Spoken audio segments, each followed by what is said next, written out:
ఏకాదశి. ఏకాదశి అను శబ్దంబు ఆకర్ణించినను చాలు అత్యంత భయవ్యాకులత చిత్తులగుచును ఆ కడకును రాకయుందురు అంతకుని భటులు అని పద్మపురాణంలో ప్రవచించబడినది. అనగా ఏకాదశి అను శబ్దమును వినినంత మాత్రముననే యమకింకరులు సైతం అత్యంత భయకంపితులై అటువైపు రాకుండా ఉంటారు అని దాని భావము.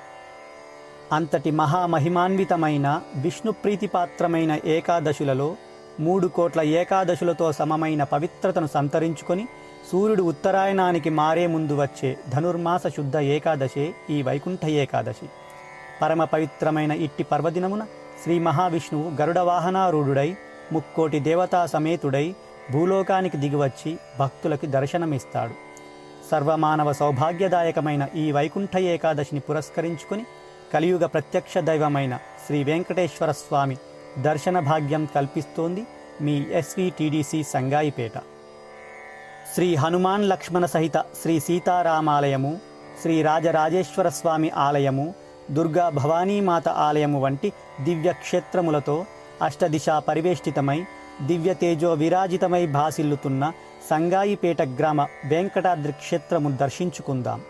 ఉత్తర ద్వారము ద్వారా అనగా జ్ఞాన మార్గము ద్వారా ఆది మధ్యాంతరహితుడు అఖిలాండకోటి బ్రహ్మాండ నాయకుడు అయిన శ్రీ శ్రీనివాసుని దర్శనము చేసుకుని కృతార్థులమవుదాం. శ్రీ ప్లవనామ సంవత్సర పుష్యమాస శుద్ధ ఏకాదశి నాడు అనగా అశేష భక్త జనావళి మరియు గ్రామ ప్రజలందరూ వైకుంఠ ఏకాదశి నిర్వహణలో భాగస్వాములై నియమనిష్ట గరిష్ఠులై కష్ట నివారకుడు శిష్ట పరిపాలకుడు అయిన గోవిందుని దర్శించుకొని స్వామివారి కృపకు పాత్రులు కాగలరని మీ SVTDC సంగాయిపేట సవినయముగా సగౌరవముగా ఆహ్వానిస్తోంది. ఈ సందర్భముగా ఆలయములో నిర్వహించబడే పూజా కార్యక్రమాలలో విశేషముగా పాల్గొని కార్యక్రమమును ఫలప్రదము చేయుటలో సహకరించగలరని మనవి.